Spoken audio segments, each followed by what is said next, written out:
Mr. Xavier Becerra is the Secretary of Health and Human Services, a position he's held since March of 2021.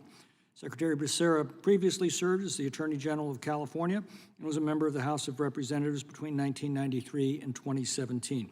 We welcome him and thank him for appearing here today. We'll begin by swearing you in, Mr. Secretary. Would you please rise and raise your right hand? Do you swear or affirm under penalty of perjury that the testimony you are about to give is true and correct to the best of your knowledge, information, and belief, so help you God?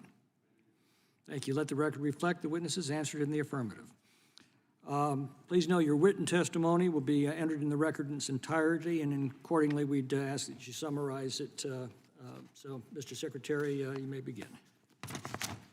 Mr. Chairman and ranking member and the members of the committee, thank you for inviting me to discuss the work of the U.S. Department of Health and Human Services Unaccompanied Children Bureau within the Office of Refugee Resettlement.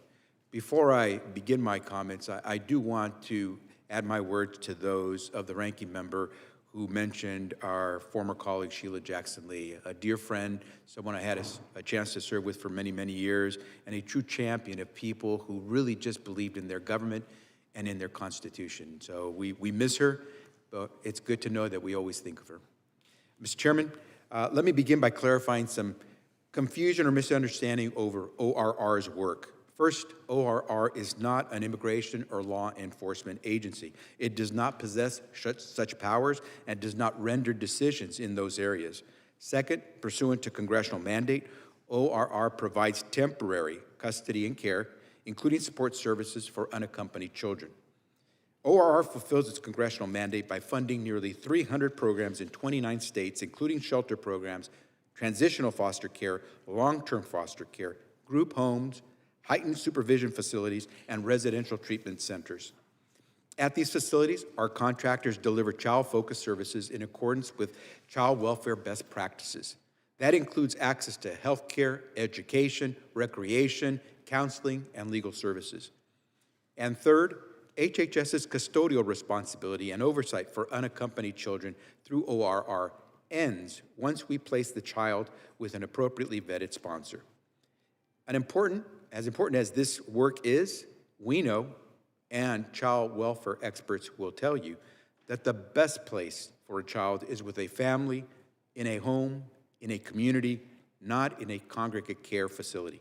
That's why we work so hard to find and vet potential sponsors for an unaccompanied child. In fact, an overwhelming number of children released to a sponsor by ORR were placed with a parent, legal guardian, or close family member. As any parent will tell you, to really raise a child, you have to be all in. The children we encounter at ORR enter the country without any parent or adult guardian. The challenge for these unaccompanied children is immense. We have worked tirelessly over the past 46 months to build a sustainable network of trained and licensed caregivers who can meet this challenge. Our network of small-sized caregivers means no child stays in a barrack-style housing.